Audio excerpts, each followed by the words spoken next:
RCRC, The Relationship Connection, as we review Married at First Sight. We are in season 14, episode 9. Is love on the table? Is it? I don't know. Woo. I do not know, but we finna find out, y'all. We finna answer that question at the end of this show. Right. So if you're joining us, thanks a lot. Also take the opportunity to look at some of our other videos for RCRC, The Relationship Connection, where we talk about relationship topics, so much to talk about, and we give you tips and tools on how you can thrive in your relationship. Also want you to subscribe to our channel, right? That's right. Subscribe, like, watch, share, comment, do it all. That's right. That's right, y'all. So let's get into this review. It has been a lot to unpack. I don't know of any major surprises, but some things we had one major surprise. Yeah. That's right. We had one major surprise because I had some doubts until somebody threw it down. All right, we'll see what that is. So you guys got to stay tuned and get the insights on what's really going on. So the first couple we want to talk about is Mark and Lindsay. We really want to dive in this episode and see what's working, what's not working. Is their number one couple? Well, before the show, it was not working. Somebody was in the bathroom. Oh, shouting. Yeah, from the previous episode. Yeah.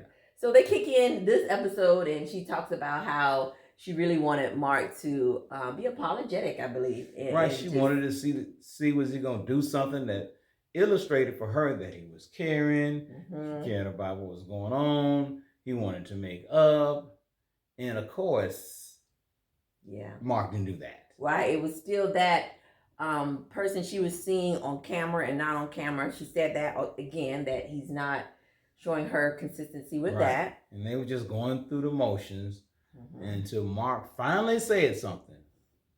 What did he say? He said, "Do you feel you out of line?" Woo. That was not a good approach. And perhaps he probably does not know that. And of course, he didn't get the results he wanted. He did not. No, because he's not gonna get it. You know, when you in a situation like they was in, right? Both are at blame. So the first place you want to come from is yourself. Right. So very hard to do. Right. You automatically looking at pointing the finger at her and what she did without realizing what she did was because of what you did. So hold yourself accountable for those actions. You know, not pointing the finger at her and just say, "Hey, I'm sorry." Let's say you don't know what you did, right? "I'm sorry, we're here. What can we do to get this right?" Right. You know, but don't point the finger at her, because naturally when you point the finger at someone, they become defensive and they start listening to you. Right.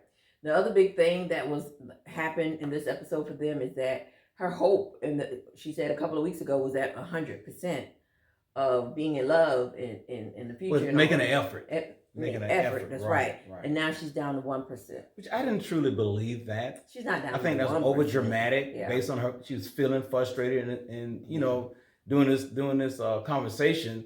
They really wasn't listening to each other. They was going back and forth. They was doing some arguing. There's clearly some frustration going on.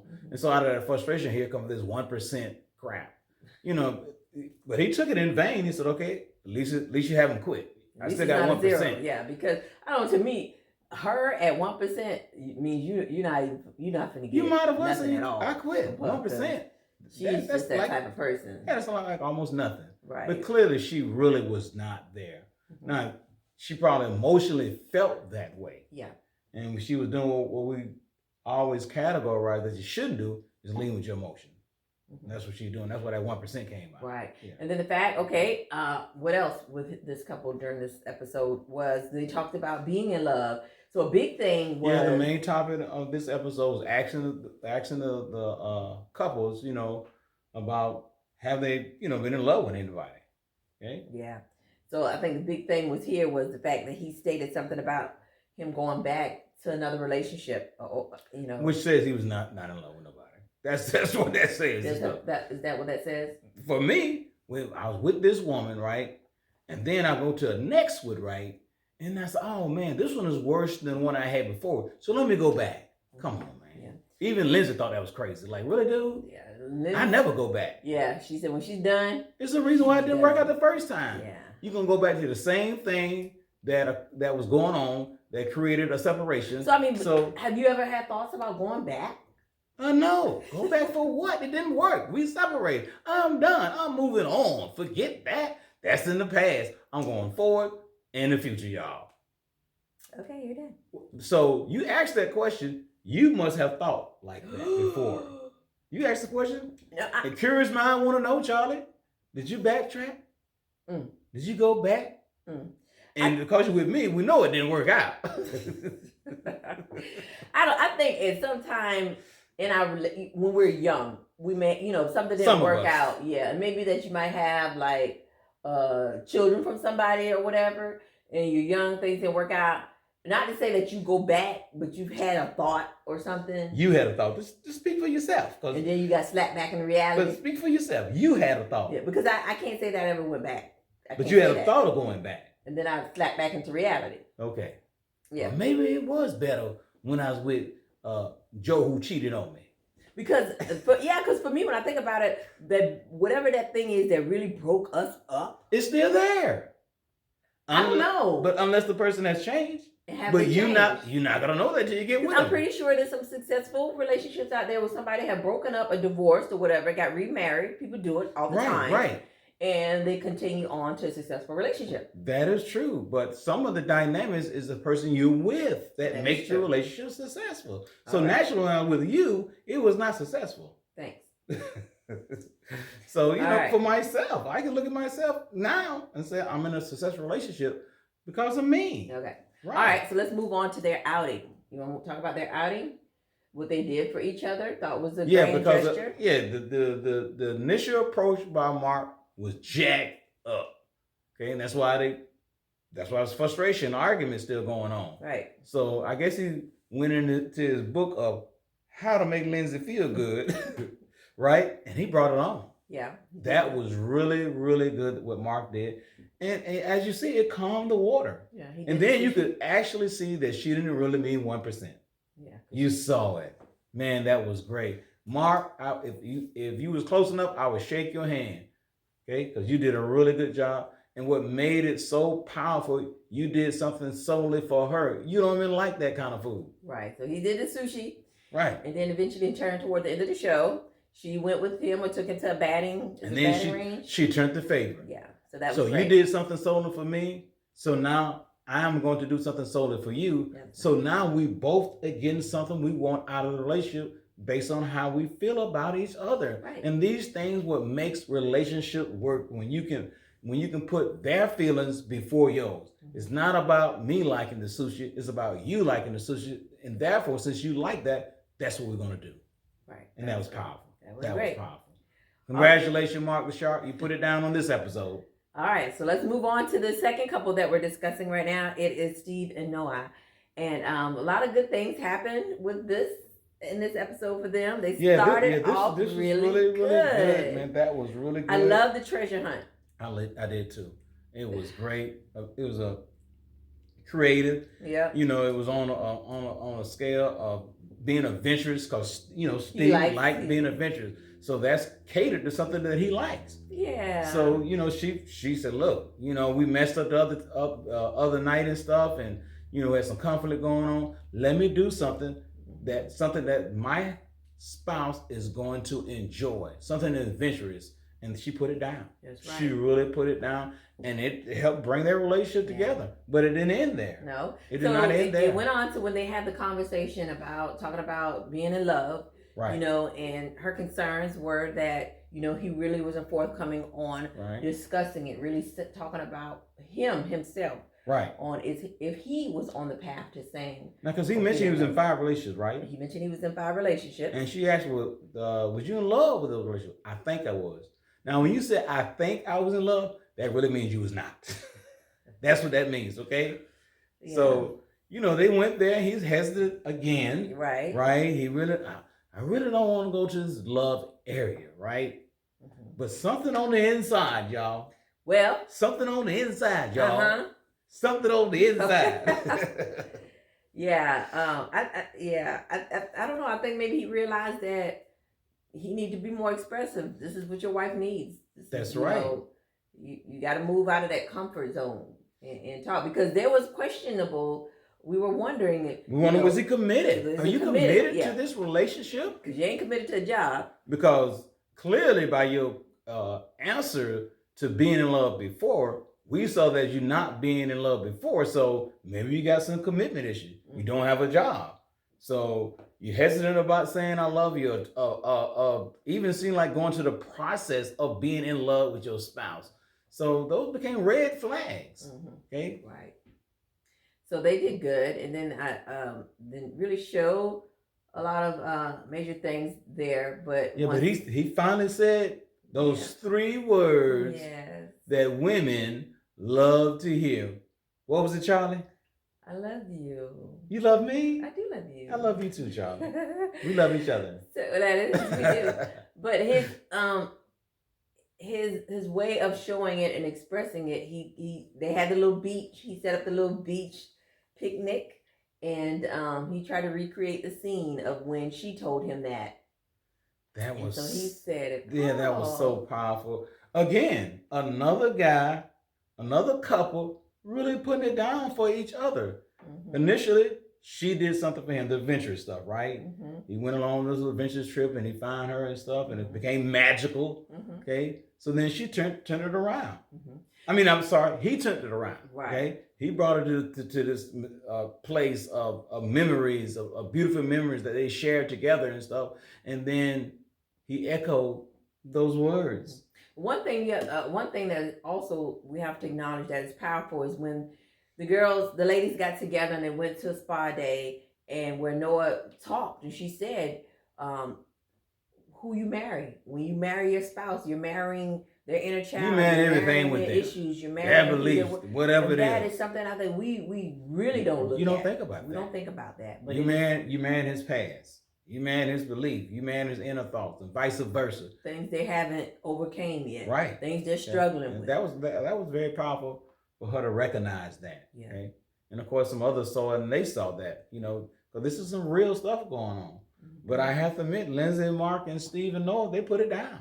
They put it down. If love on the table, they put it down. Yeah, so I would say so. Love is still on the table. For them too. It is there. Mark and Lindsay, and it's definitely for Steve and Noah. It is moving forward. I think they're the only couple we've heard that say "I love you" together, back and forth. I don't know if I heard Mark and Lindsay. We knew, even though Noah didn't 100% say "I love you" to Steve until the end. She did. Yeah, I'm saying before he said it first. He said it first. Yeah. But she had indicated to him already. She already kind of gave him some information that, allowed him to have a belief that she loved him. Right. So naturally, when he said it, he expected her to say it back, and of course she did.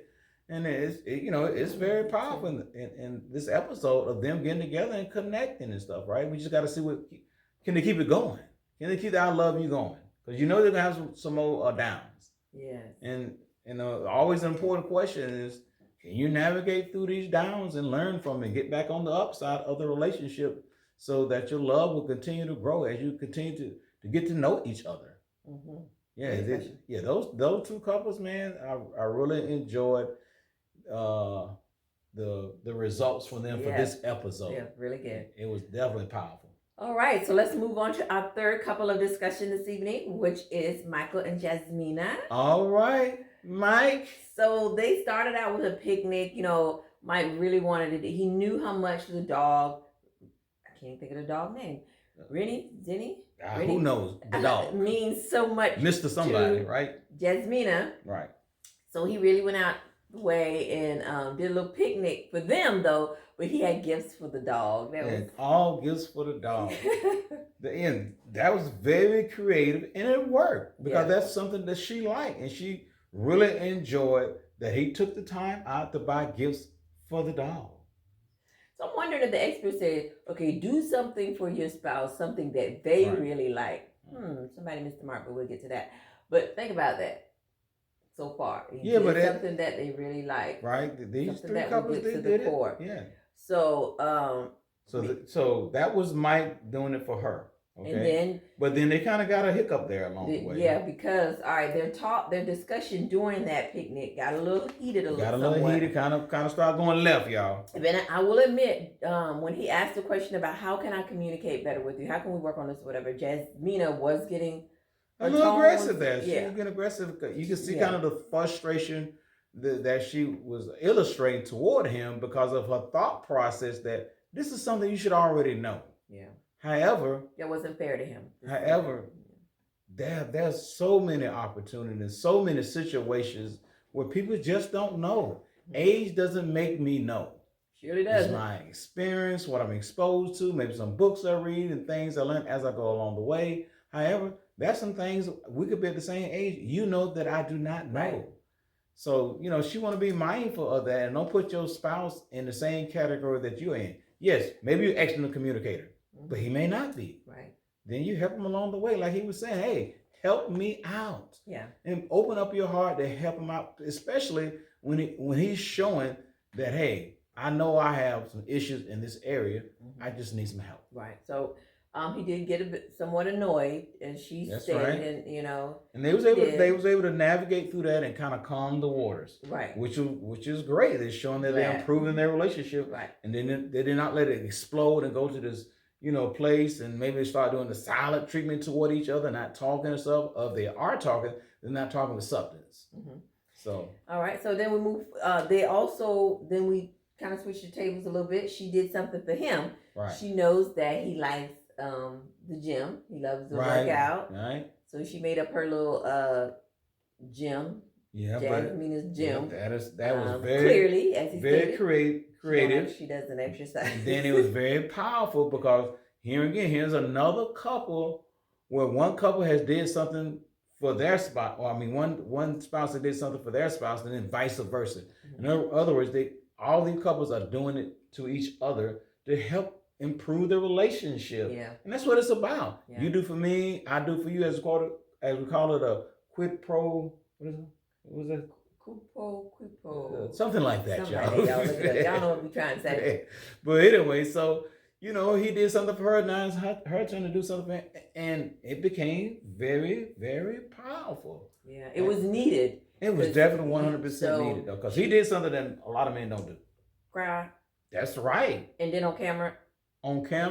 He said it felt good, though. He felt good. So what happened, if you didn't see it, she asked him to talk about, and remember, the position was optimal because they got down on the floor and they were touching, sprayed wire, whatever. It was an open environment, so to speak. And she wanted him to express what he was going through, how he felt, or whatever have you, about his brother, with the deaths, previous deaths that happened in his life. And he started off talking about his brother, and he got real emotional about it. Right, because this was actually the anniversary of his brother's death. Yeah. So that's heavy on his heart. And you can see as he start talking about it, clearly he's not in a place where he has really come to overcoming the loss of his brother. He still got some challenge in that area. As you can see, he was getting emotional. He started crying and stuff.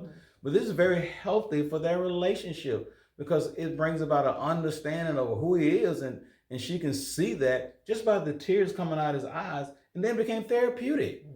He said, hey, this was good. Yeah. This was good for me because he needed to get that out. Opening it up for him to also be more vulnerable. Right. Because something that he needs to have to be able to fall in love. That's right. Because he mentioned that he put his emotions in a box and locked the key, y'all. My emotion need to go over here because when I show these emotions, for me as a man, that is a sign of weakness. And that's 100% false. Right. That is a sign of fear. Fear of not acknowledging who you are, not acknowledging your emotions, and then you put them in a box and you throw it away and stuff, right? And you're scared to open this box up. And if you open the box up, that's your strength. Yep. Fear is your weakness. Right. Sharing your emotions, sharing your feelings is not a weakness, it is a strength. Okay? But oftentimes men look at it as weakness, and therefore, because they fear the weakness, they don't show the emotion.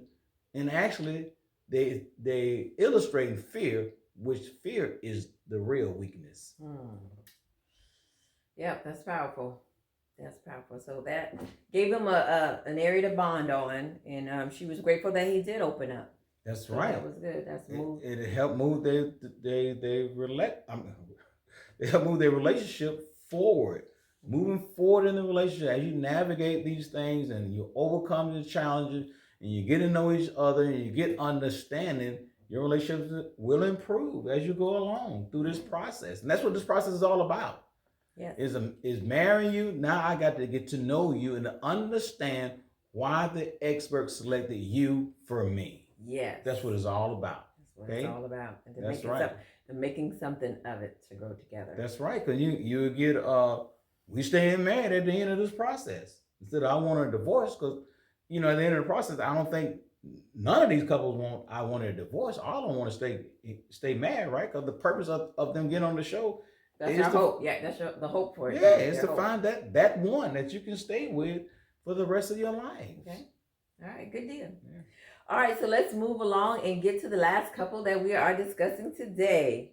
Olajuwon and Katina. You said listen, Chris? Olajuwon. Oh, my mistake. I thought you were talking about listen, Chris. Olajuwon and Katina. So a lot to unpack here for this episode for them.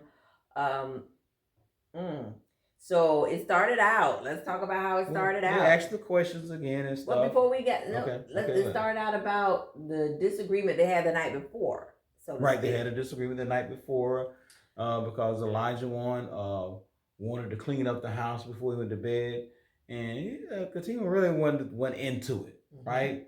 And he kind of was challenged in that area with not being understanding of her position, and therefore he said, "Look, you know what? You go to bed. I got this."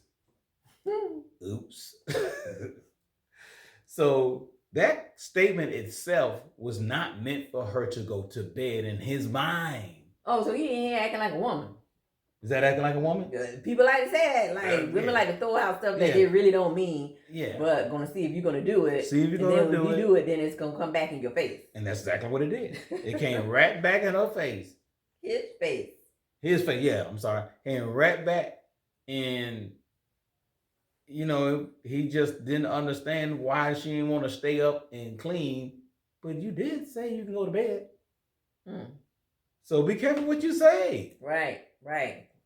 You can't get on her case and be upset because she did the very thing you really told her to do. Now you're upset. I can't believe he went to bed. Well, you want to put it out there, right? You put that in the atmosphere, right? She probably wouldn't even think about going to bed at that particular time. Oh, he's okay with me going to bed. Let me go to bed then. Good night, baby. Go ahead and clean up. He up there bitter. Issue number one. Yeah, he that bitter cleaning up because of his standards. All right. Now let's talk about issue number two. So now they're sitting here talking about what it means to fall in love, what it takes for you to fall in love, and how that looks. Yes, let's see. His I got it wrote down. His answer was devotion, commitment, and loyalty. Those are three. Those okay, he had three. And then she had a lot. She had a lot. She had partner, loyalty, best friend, supported, understanding. Patience. Okay. Believe. Yeah, patience. What I said. Yeah, patience. I'm sorry, patience. Can't read my own writing. It looked like partner on here when I wrote it down. But it's patience. Okay. It just looked like partner. Like, where's partner on here? Anyways, I remember her saying something about a partner, but it's best friends, supportive, understanding, patience. And I just felt like his definition was just generic. And I felt like when he asked the question, right, he probably had a blank. Like nothing in my head. Something got to come out. Let me say this right here. I just don't think, I felt like he didn't really mean it. No, because he's too focused on this effort thing of what he wants to see to what he wants. I don't even know if what he wants would mean, if he got what he wanted her to be or do, I don't even know if that's going to satisfy him to say, okay, now I can fall in love. It'll be something else. Yeah. Maybe that's the kind of personality he have, a platform he have, where he got to be in a position where he's kind of telling you what to do and have these standards. You got to adhere to the standards and stuff. And if you don't, then I'm going to push you to do these standards and all this crap that does not work in a marriage with a partner who you consider equal. Yeah, because his definition of a wife isn't. he's looking at it all wrong. Now you making them inferior and you superior, almost like a boss to an employee. Yeah. This is the policies, these are the procedures, these are the standards, and I need you to adhere to these things. Okay. But the most damaging thing he said out of this, love is not on the table. That was so bad. Woo. That was so bad. If love is not on the table, then what are you freaking doing? You need to walk away now. Go join Chris and Alyssa. He said that the standards have to be met in order for him to have love on the table. Then you're not trying to have a marriage. Maybe you're trying to have a partnership, like in a business or something like that and stuff, right? Mm-hmm. Because no partner should be adhering to anybody else's standards. We're in this together. These are the things that we want to do in the relationship to get things accomplished. And then you can't hold anyone to perfectly doing something, and especially if it's something that you solely want them to do. Right. That does not work. What about their thoughts and their feelings? What about the things that you should be doing for them? Look at the other couples. They all did things for each other. Mm-hmm. He's doing stuff for himself. Well, you know what? I didn't get to see that nothing was reciprocated in a way for them. I don't see anything that, because they went out, but they went to outing to show her how to cook. Right. That was, I didn't see anything that was back and so bad on all kind of platforms. First, you come from this foundation of you want her to cook, right? And obviously you must be disappointed with it. So you go out and pay this professional chef to show y'all how to cook, which is really showing her how to cook. And then you minimize her cooking by saying, you didn't cook on this level. She shouldn't. She's not a freaking chef. She's your wife. She's not a chef. No, she's not. Okay? And she's telling you, I will cook for you. I really don't enjoy cooking that much, right? Yeah. So you got to receive that and take that. This is your wife that you want to love her in spite of she not able or want to do some of the things you want her to do. What about you being on a foundation of doing things she wants to do and then allow her to be on a foundation of doing things you want her to do? Okay. So let's bring us to something to that effect. Brings us to the issue number 3, where while they are now sitting down eating this lovely dinner that they have prepared.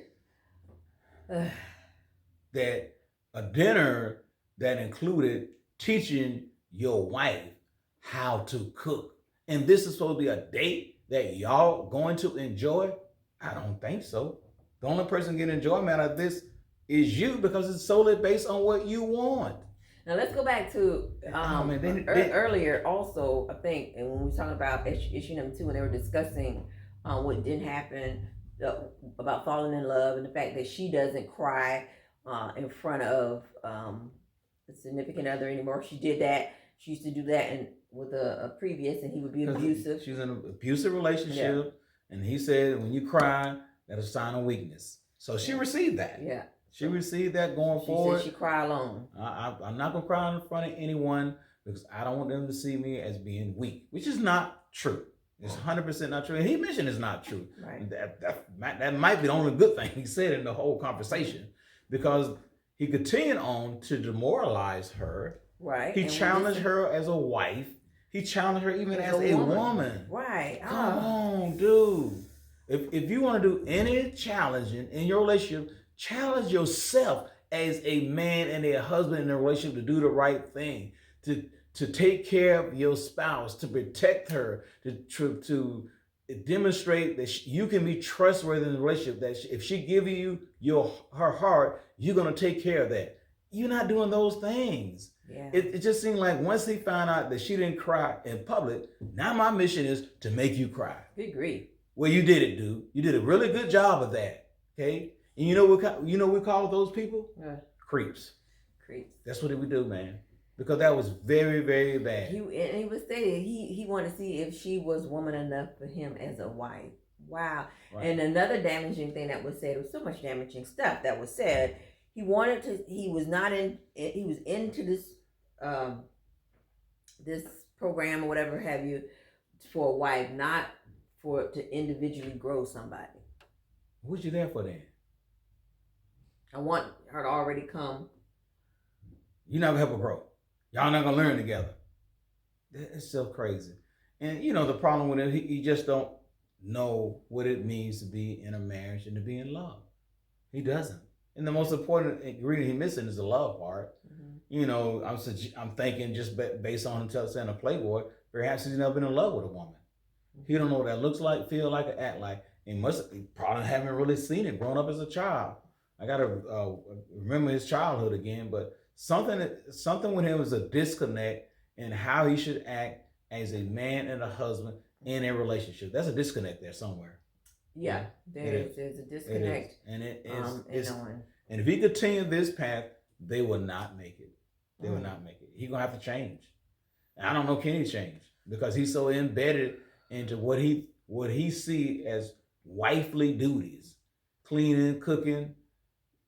You know, why don't you double your salary, okay, to match what your wife is making and tell her she can stay home if that's what you want, okay? Because the current method that is going on, it's not going to work. It's not. But I think also we said in the beginning of the first episode or something that had to do with him being a mama's boy. That might be it. Yeah. It's a disconnect somewhere. I think as we continue to watch the show, you know, we would discover that. Mm-hmm. But unfortunately, this episode made them the worst couple. Whew. It did. Mm. And you really didn't, you know, I didn't really see that in the previous episode to where it was so dogmatic on his behalf that he would demoralize and embarrass himself and make his wife feel so bad that she would do something that she normally don't do is cry in front of someone else.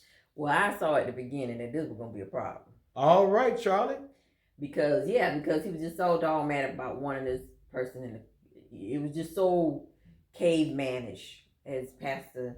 It's kind of cavemanish to me with this the way he's kind of operating and thinking. You can't be that way. So love not on their table. It's awful. And he said it. Love not on the table. And I don't know how he wants her to conform and be up to a certain standard when he hasn't. Put it down, y'all. Pretty much. Yeah. You ain't put nothing down, dude. Okay, your wife wanted you to put it down and you would not do it. Sorry. And now you want to be demanding? What about that? I'm sorry. What about that? I'm sorry. Man. If you go to bed something, you got to be putting it down in the bedroom. Sorry. Where's that at? All right. So that was a lot. So now let's look at it. So your oh man, the order looking jacked up, y'all. It's looking jacked up. But you know what? I'm not gonna change my order. All right. So your order number one couple is. Yeah, I'm confident with that one. Who? Mark Sharp, right? He's still with Mark and Lindsay. Number two, Steve and Noah. That one number two. I changed it last week. Oh, you did. Yeah, I changed it to Olajuwon. Oh man, I'm gonna stay right there. I don't want to change every week. Okay. All right, so we're gonna stay them number two. Even though this particular episode, they almost will listen to Chris, and they continue that, they will be number four. All right, so Stephen Noah is your number three. Then number four. Your Michael and Jasmina. Right. Okay. All right. I don't want to switch every week. Right. But something tells me I'm about to change, y'all. I'm about to change, man. At least my number one is staying number one, though. Yeah, your number one stays number one. Number one and stuff. You know, that's an argument on this particular episode for Stephen Noah to be number one. Mm. When you put the three words out there. On them. Yes, you were. Yeah. You put them three words out there. What a man don't have a job, that didn't have a job. The man still don't have a job. Yeah, he still have a job. You still ain't solved that. Yeah. You know, you got the good feeling going on the inside and stuff, but still, you have to get you have to be an employed man. At least show your bank account saying, "Hey, I'm rolling with 7 figures." So as we know it, generally, when we get toward the end of Married at First Sight, we start seeing that what couples we think gonna make it, what couple we think not. So we're not even gonna continue to categorize them as number 1, 2, 3, 4, unless you want to. But now I think we finna change the game. We need to start looking at who gonna be in it for the long haul. But that's my number one's all about. That's what your number one's about. That means that Lindsay and Mark got the best chance of making it. Oh, you're going by chance, okay. That's right. What else would I be going by? You going by who is the best couple is right now? No, I meant y'all gonna say yes, they gonna say no. But that's the same thing. Okay, that's how you think. See? I'm about to get Elijah one of them. Help me enforce some standards, man. I need some help, y'all. Anyway, let's go ahead and start wrapping this up then. All right. This was a good episode. Love is on the table for 3 couples. Yeah. 1 couple. It's gonna even get more intense as we move on, of course. The new Alyssa and Chris. Oh, that's right. Let's give a shout out to them because they was not on the show. Thank you. Yes. I'm glad that's right. That. They was not on the show. Right. Thank you for not being on the show because we do not want to see you again. Right. At least not now. All right. So thank you guys for watching this episode, this recap for episode 9, which was great. So we'll see you guys. Before we say that, we'll see you again next week. Just want to remind you to subscribe, watch our other videos about relationships, and don't forget to comment and share these videos. See you later. See you next week. Bye.